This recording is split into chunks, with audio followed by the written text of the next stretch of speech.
Bonjour et bienvenue dans l'hebdo de la semaine, le récapitulatif en 15 minutes chrono de l'actualité de la semaine. 136 kilos par habitant en 2022, c'est bien moins que la moyenne nationale de 250 kilos par habitant. Je veux bien sûr parler de nos poubelles. Après 2 années marquées par des modes de consommation un peu biaisés par la crise sanitaire, la Vendée retrouve progressivement son rythme de croisière en matière de production de déchets. Colline Davy et son invité, le président de Trivalis, nous en font le bilan. C'est le bilan de l'année 2022 et en Vendée, 588 kilos de déchets par habitant sont comptabilisés. C'est un bilan plutôt positif du coup. Oui, c'est un bilan très positif puisque nous étions à 630 kilos en 2021, donc 588. Au niveau du département, c'est à peu près 30 000 tonnes de moins de déchets. Donc oui, bilan très positif. Et si on exclut les deux années Covid, on va dire, c'est un chiffre qui est en baisse. Oui, c'est un chiffre qui est en baisse puisque le comportement a été compliqué pendant les années Covid. On a eu aussi beaucoup de déchets en déchetterie.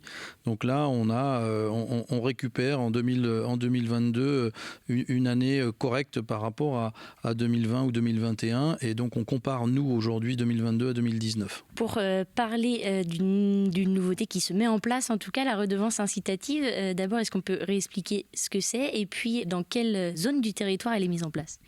Alors la redevance incitative, elle permet à l'usager d'être acteur de sa poubelle ou d'être acteur de ses déchets, justement en gérant, c'est le côté incitatif, sa propre facture. Et donc plus il produit de déchets, plus il paie et moins il en produit. Moins il paie ou alors il maîtrise sa facture. Je dis souvent que la redevance, elle ne baisse pas forcément, mais ça permet de la maîtriser. Elle est aujourd'hui sur 70% du territoire, donc ça veut dire que une grande partie de la Vendée est en redevance incitative. Donc l'usager est acteur de sa production de déchets. Alors c'est moins vrai dans des zones un peu plus littorales. Il y a des collectivités qui ont franchi le pas, et puis d'autres qui y réfléchissent. Pourquoi c'est compliqué justement sur le littoral ? Quelles sont les raisons ? Alors c'est plus compliqué parce que derrière vous avez un nombre de résidences secondaires importantes. Donc comment est-ce qu'on arrive à répercuter ce coût à l'identique justement pour le comportement des gens d'une part, mais aussi le fait que l'habitat aujourd'hui permet la mise en place de la facturation, je dirais que la partie fixe de la redevance incitative. Donc c'est sans doute un peu plus compliqué, mais le Pays de Saint-Gilles l'a mis en place, les Sables Agglos commencent à y réfléchir. Donc on voit bien aujourd'hui que les élus s'engagent aussi sur cette voie. Donc il reste encore pas mal de choses à mettre en place, mais en tout cas ça avance. Et puis ce qu'il faut retenir, c'est que le nombre de déchets global ne cesse de baisser depuis l'année de création de Trivalis. C'est un jeu qui n'a l'air de rien, mais dont les conséquences peuvent se révéler dramatiques. S'enterrer volontairement dans le sable à la plage a coûté la vie au mois d'août 2018 à un jeune de 21 ans sur l'île de Noirmoutier. Ce dimanche, à Saint-Hilaire-de-Riez, les pompiers ont été confrontés à une nouvelle intervention de ce type sur un garçon de 17 ans. Piégé au niveau du thorax, alors que la marée montante arrivait au niveau de son visage, les secouristes ont dû faire usage d'une lance de désensablement de leur invention qui permet le brassage et le décompactage du sable autour de la victime, comme vous le voyez sur ces images enregistrées lors d'un exercice. Ce dimanche, le jeune homme s'en est tiré indemne, mais le SDIS 85 tient à alerter sur la dangerosité de cette pratique. On continue de parler secours à la personne avec la fabrication d'une voiture école pour les pompiers par les élèves en formation carrosserie et maintenance du lycée Saint-François d'Assise. La demande émane des soldats du feu qui y voient un outil pédagogique de la sécurité routière pour les 900 pompiers du département. Jusqu'à présent, ils n'étaient formés qu'à partir de photos, de rapports et de manœuvres. On ne peut pas tout apprendre dans les livres. Donc l'intérêt de ce véhicule, c'est de rendre visibles des choses qui normalement sont invisibles.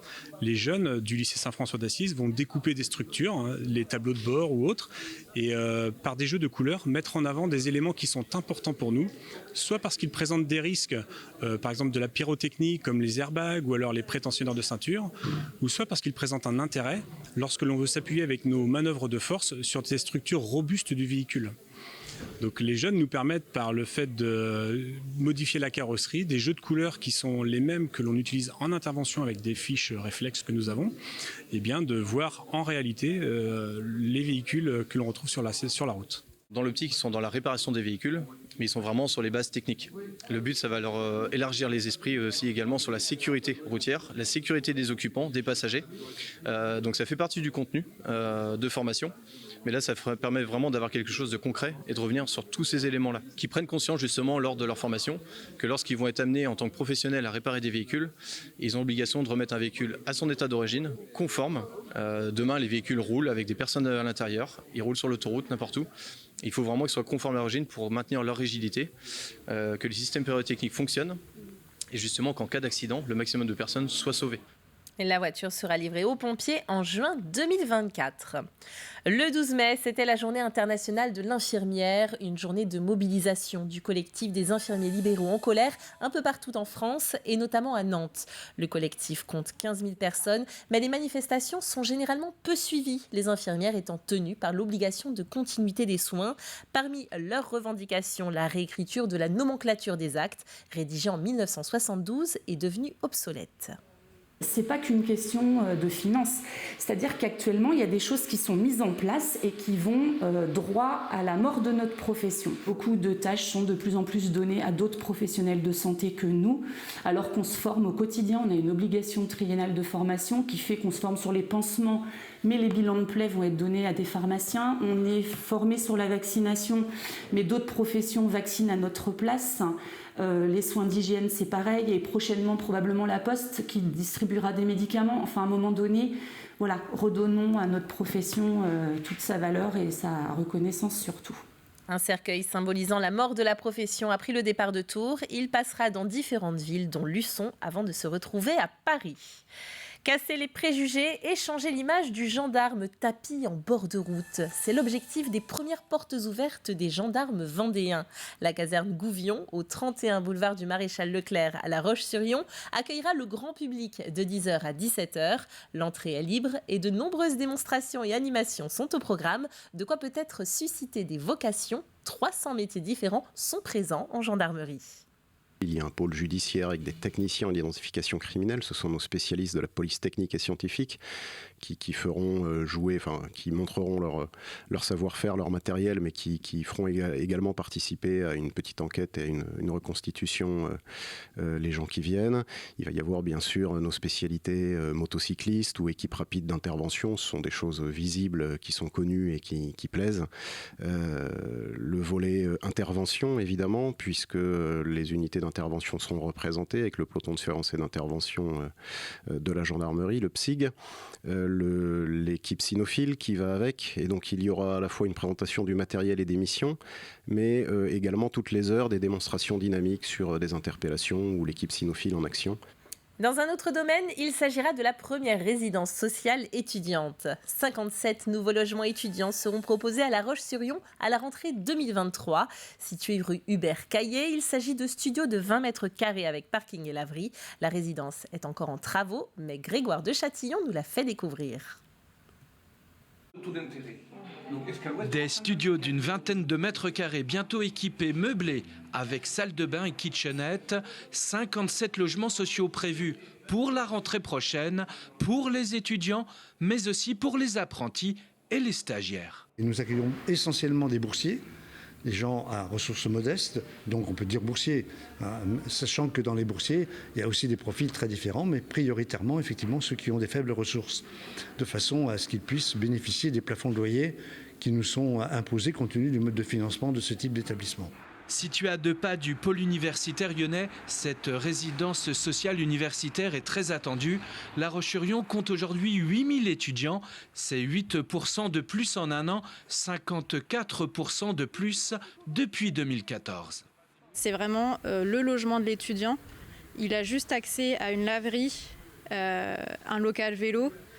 Il y a le local ménage après mais on n'a pas d'espace forcément commun. On n'est pas sur vraiment une résidence universitaire telle qu'on peut l'entendre. C'est vraiment de la résidence, de logement étudiant et simplement du logement. Des logements avec parking pour un bail de 12 mois qui pourra être renouvelé. Les inscriptions sont désormais ouvertes pour une installation en septembre prochain. La délégation sénatoriale aux entreprises est en visite depuis hier soir en Vendée. Créée en 2014, cette délégation a pour mission de recenser les obstacles au développement des entreprises et de proposer des mesures. Pour se rendre compte de la réalité du terrain, 7 sénateurs visitent différents acteurs économiques du territoire pour échanger avec eux sur les différentes problématiques rencontrées. Nous les avons suivis dans les locaux du groupe Brillant. Alors on a parlé beaucoup de réindustrialisation de la France. Comme chacun le sait, la France est désindustrialisée depuis maintenant une quarantaine d'années. Et je crois qu'on est à un moment charnière où il faut se reposer la question de la place de l'industrie en France. Je crois que les sénateurs l'ont bien compris. Ça veut dire quoi? Ça veut dire concrètement l'investissement industriel pour développer des emplois industriels. C'est aussi la formation pour accompagner les entreprises dans leur développement, dans leur recrutement. C'est également des incitations peut-être fiscales pour encourager les entreprises à investir. Michael Guggenberger, 3e et dernier concurrent de la Golden Globe Race, est arrivé à bon port ce vendredi matin. Il a franchi la ligne d'arrivée au Sables d'Olonne à 9h42. Après plus de 8 mois de course en solitaire autour du monde, sans communication, sans technologie et sans escale, le navigateur autrichien est apparu en bonne forme, plein d'humour et prêt à faire la fête. On l'écoute à sa descente de bateau. Je suis super heureux, bien sûr. Je ne réalise pas vraiment ce qu'il se passe. Je suis très fatigué depuis la nuit dernière. J'ai essayé de ne pas penser à l'arrivée avant de passer la ligne. Donc je commence maintenant. J'ai envie de faire la fête ce soir. Je veux danser avec d'autres gens. Le bateau est super, il est rapide, plus rapide que moi. J'avais tout le temps l'impression de devoir le retenir. Je ne suis pas comme un Simon Corven. Je ne peux pas être à fond pendant des semaines. Pas moi. C'est une adresse qui n'est pas encore connue de toutes les associations vendéennes et pourtant, elle aurait son utilité pour beaucoup d'entre elles. La ressourcerie culturelle de Montaigu propose à tous ceux qui ont besoin de décors, d'accessoires techniques ou encore de petits matériels, de le louer ou de l'acheter d'occasion. 1400 mètres carrés dédiés au réemploi dans le domaine de la culture. On visite avec Alix Lanos. Des chaises, des tapis, des décors de théâtre, du matériel de cuisine, mais aussi de son et lumière. C'est une véritable caverne d'Ali Baba de 1400 mètres carrés que propose la ressourcerie culturelle à Montaigu. Du matériel collecté auprès de différents acteurs culturels et proposé ensuite à la vente ou à la location. Il y a des stocks de matériel, autant des décors que du matériel technique, audiovisuel, gigantesque qui traînent dans les théâtres, dans les opéras ou auprès de festivals qui ne savent pas trop quoi en faire. Et de l'autre côté, il y a des acteurs culturels qui veulent organiser des choses, qui n'ont pas beaucoup de moyens. Et donc le but, c'est de récupérer tout ce matériel-là et de le revaloriser, à savoir le louer ou le revendre à ces acteurs-là. Donc c'est ce qu'on appelle l'économie circulaire, mais dans le milieu du spectacle vivant. Élise Bergeron vient de ramener une dizaine de parasols loués pour l'organisation d'un marché le week-end dernier. Cette année, c'était des parasols. L'année dernière, c'était un cuiseur pour le riz. L'idée, c'est de ne pas acheter quelque chose de neuf qu'on va utiliser une fois ou 2 fois par an. Et on aime bien que ce soit un matériel qui soit pour tout le monde et que tout le monde y ait accès et à prix peu coûteux, en fait. Un modèle d'économie sociale et solidaire développé depuis 2021. Aucun matériel ici n'a été acheté. La ressourcerie stocke gratuitement le surplus des structures et le propose à la location. On a pu créer un modèle assez solidaire là-dessus avec des tarifs assez intéressants. C'est du matériel qui a un peu vécu, c'est le réemploi de manière générale. Mais ça fait que pour plein de petits festivals, plein de petits acteurs culturels, c'est tout de même un bon plan de venir chez nous. On a beaucoup de bonnes affaires, quoi. 80% des loueurs sont des acteurs culturels locaux, mais la ressourcerie est également ouverte aux particuliers. Elle organise d'ailleurs ce samedi une grande vente de printemps avant son déménagement. Mobilier, châssis, éléments de scénographie seront proposés aux professionnels et au grand public. Et l'été se prépare du côté de Chaland. L'association Autrefois Chaland a présenté cette semaine dans les grandes lignes les nouveautés, les incontournables de ces 4 jeudis de foire à l'ancienne. À noter cette année 2 nouveaux spectacles de marionnettes, une nouvelle mise en scène pour l'école ou encore l'installation d'un bouilleur de cru. Une édition 2023 placée sous le signe de la transmission aux nouvelles générations. Rendez-vous est pris les 20 et 27 juillet ainsi que les 10 et 17 août pour vivre l'événement phare de la ville de Chaland. Il est temps de refermer cet hebdo. Merci de l'avoir suivi avec nous. Le retour de l'actualité fraîche, vous le savez, ce sera à partir de lundi à 7h. Passez un bon week-end.